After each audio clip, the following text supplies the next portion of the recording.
Hey, everyone. Oh my gosh, it's been so long. I don't even know if you noticed that it had been so long. I haven't done much in the last couple weeks because my niece was here, Elizabeth, and we had such a good time. Um, I actually didn't know. I knew a few things we were going to do, but then I wanted to see what she wanted to do. Like, I don't know how quickly things go from being fun to boring. So I went ahead and planned a couple things, but then we went and did other things, bought other stuff. We did go shopping. I got this shirt.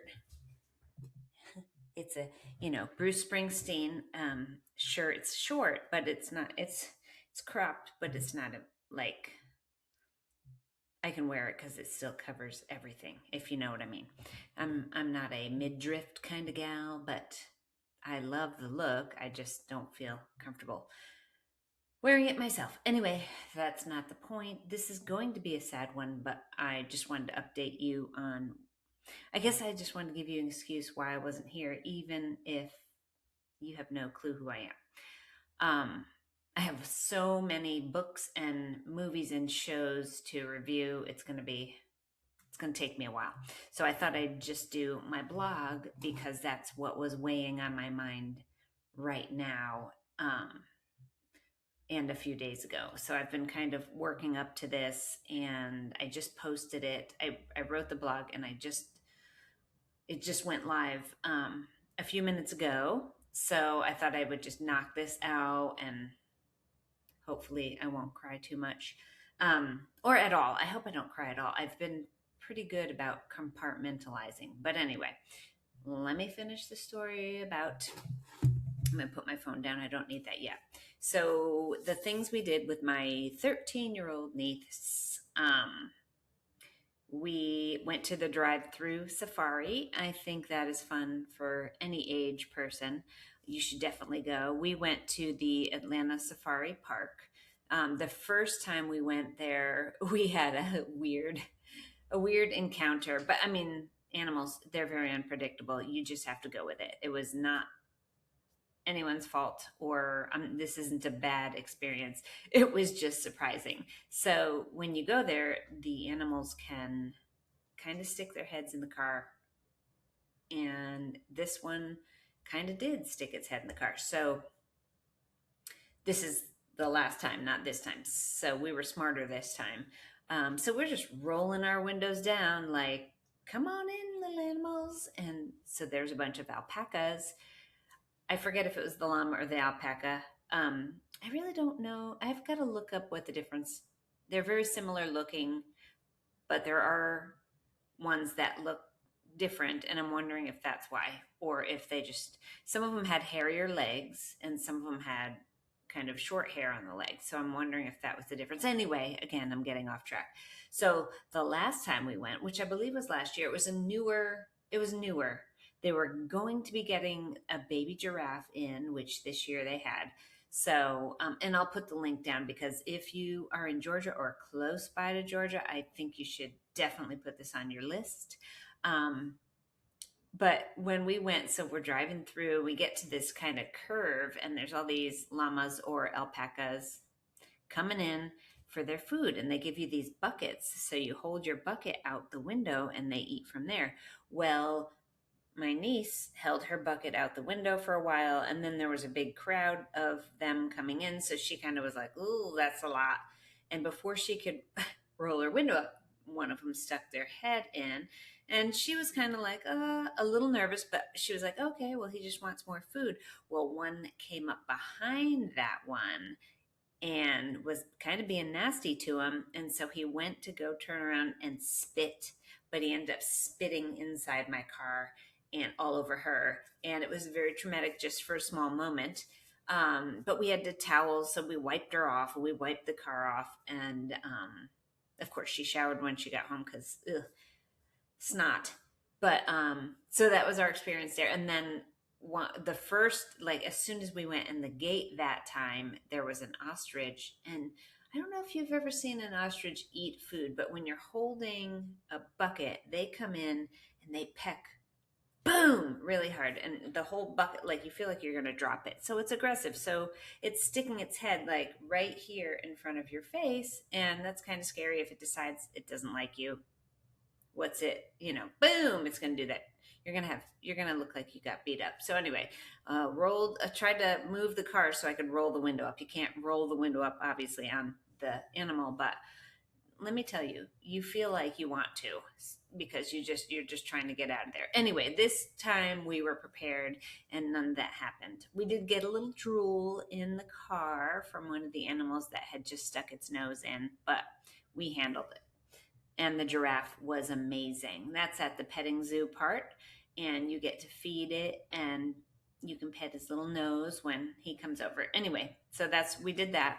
Then we bedazzled some stuff. So I got this little bedazzling kit, and we bedazzled anything I could get my hands on, really. And we did that for a while. It takes a while, and I suck. I suck really bad at it. And then we painted. I bought blank canvases. They're like the 8x10, and we painted, and it was so much fun. And then we went shopping, which is also fun. We baked banana bread and brownie bread. We made our dinners. We did all kinds of stuff. It was really fun. So that's that. Then I drove her down to Florida, got to go to the beach, got to hang out with the other cousins. That was really fun. I got to drive my new car. It has full self drive. So I didn't even have to like drive down there. I always get really like tensiony in the neck and shoulders when I drive for long distance, and I didn't have to have that. You have to keep your eyes on the road, but other than that, you can kind of relax your legs, put them in any position, and that's that. Okay, enough about that. The real reason I'm here, I'm going to read you my blog. I'm going to try to disconnect from it because it's kind of sad. I lost my dog. We had to put her to sleep just this past Wednesday. So that's what it's about. And here's her little picture. Aww. Anyway, so I'll read this to you and maybe elaborate more, maybe not this time. I'm just going to try to power through and read you this and let you know kind of what's going on. Maybe it'll help someone that's coming up on this type of thing and decision making and all these things. So here we go. So, oops, I don't know what happened. It was called The Weight of Grief, but oh, there it is. Okay. The Weight of Goodbye. That's what it was called. God, I can't even remember what I called it. Because originally we were going to call it Borrowing Courage. Now I'll read it. I haven't written in a few weeks. At first, it was because my 13-year-old niece was here and I didn't want to spend time behind my computer thinking of my next blog post. I wanted to be fully present with her. And we cooked, we shopped, we crafted, we laughed, we made memories that won't need a blog to remind me that it happened, even though I just updated you on my whole thing. And then life changed. This past Wednesday, we said goodbye to my dog, Charlie, Chuck. If you ever had to make that decision, you probably know the question that never seems to leave your mind. How do you know when it's time? I've thought about this for a while. And Charlie didn't give me the typical signs that you're hoping for. She never stopped eating. She loved to eat. In fact, I think she was eating to ease her discomfort, if that makes sense. So that wasn't going to be one of the clues, but I do wish there was an answer to knowing when it's time, but I don't have one. There really isn't one. I think it's very individual. There's only observations, conversations, second guessing, tears, and love so deep that every option feels wrong. Sorry, I'm already getting, for weeks I questioned myself, because she still wanted to eat, like I just said. She still had little moments where her tail wagged. She was very serious in the last 2 years, I would say. Not a lot of tail wagging, which she used to do, and it hurt too. She had a whip tail. So she wasn't crying in pain. So that made me feel like, was I giving up too soon? Was I waiting too long? Because she had other episodes. She was falling so much, falling hard. Uh, I don't think I ever wanted certainty more than I did over the past few days. Instead, something unexpected happened. As I was talking about it with my friends and my clients, people quietly stepped in and loaned me their courage. My friend Steve had gone through this only a couple weeks earlier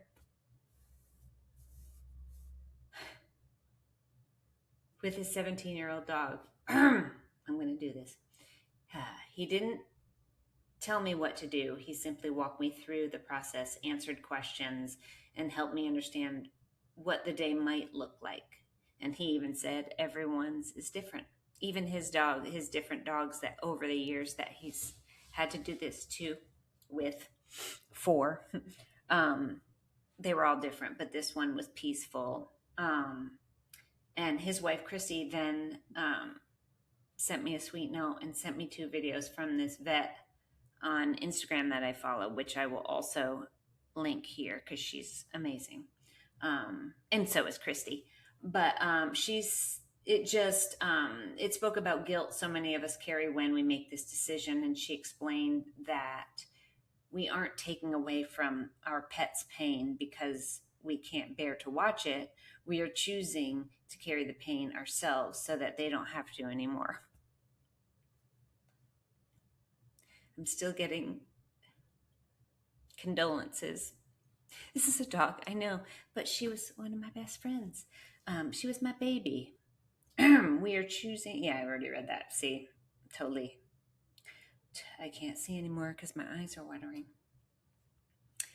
Oh, that thought settled somewhere deep inside me. Then, my friend, I thought I was going to be able to, I felt so able to do this. My friend Mila shared a sentence that I suspect I will carry with me for the rest of my life whenever I have to do this. It's better to say goodbye a month too early than a day too late. And the vet videos also, she said something like that too. Something about the worst good day or the best bad day or something like that. Or the day before a good day, then the day after a bad day or something like that. Same kind of thing. Like you want to not have to have them experience the hard, the yuck that they might be going through the further they get into the end of their life. And I don't think that's a rule. I don't think every situation is the same, but for me, it shifted something. It reminded me that waiting isn't always the kinder choice simply because it delays our own heartbreak. That hit me too. The vet had talked about that too. Like it sometimes is hard to let go, and so you find excuses, not excuses, but you're looking for any little hint that maybe this is a good day. So you're like, I think they had a good day. And anyway, sometimes love asks us to carry heartbreak instead. I realize that grief has a way of convincing us we have to figure everything out alone, but maybe we aren't supposed to. Maybe that's why we tell our stories. Maybe that's why we call our friends who've walked this road before us. And maybe that's why we listen to people who have spent years helping families through impossible decisions. Not because they can decide for us, but because they can hold a flashlight while we find our own footing. This year, I've written a lot about uncertainty. I've learned that life rarely hands us perfect answers. Most of the time, we're simply trying to love well with imperfect information. And today was one of those days. This is Wednesday. I don't know if there ever would have been a day that felt right. I only know that Charlie left this world peacefully, surrounded by love, before fear, panic, or a devastating emergency that made the decision for us. My heart hurts. I suspect it will for a while. But mixed in with that grief is an overwhelming gratitude for a dog that loved us completely. Gratitude for friends who shared their own heartbreak so ours felt a little less lonely. Gratitude that when I couldn't find certainty, I found something else. I found people willing to lend me their courage until I could find my own. And maybe that is one of the greatest gifts we could give each other. So thank you, guys. Not perfect answers, just enough light to help someone else take the next step. Thank you for lending your light. That's it. Whew, I made it through okay.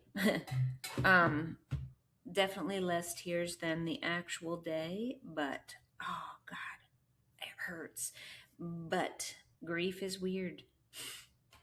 I'm gonna be okay. She left so peacefully.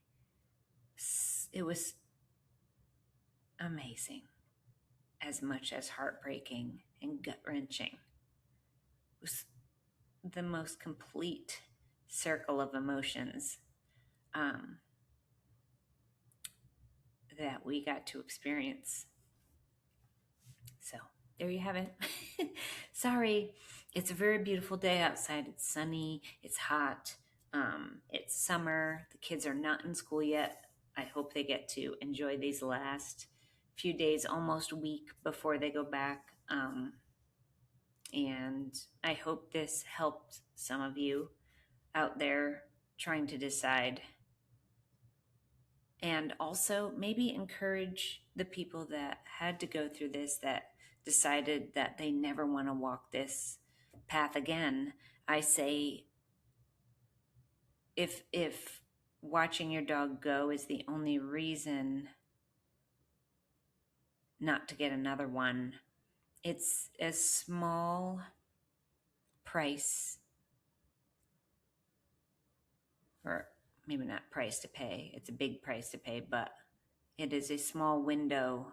Like, we had her, I'm going to give her 16 years. She was 2 months short of 16 years. So even less than that. My grief is overwhelming at times, but very intermittent. And I think it was all worth it. We learned so much from her, and it seemed as though she had a really good life. She was a happy dog. She certainly let us know when she wasn't. But anyway, I asked a lot of questions to people who have been through it before, with enough space in between, except for my friend Steve. Sorry, Steve, if that hurt sharing all that information with you, but I'm so thankful for you. And Christy for those videos. Oh, that was so helpful. Mila with that one golden nugget of advice. Thank you guys. I hope you guys have a good day.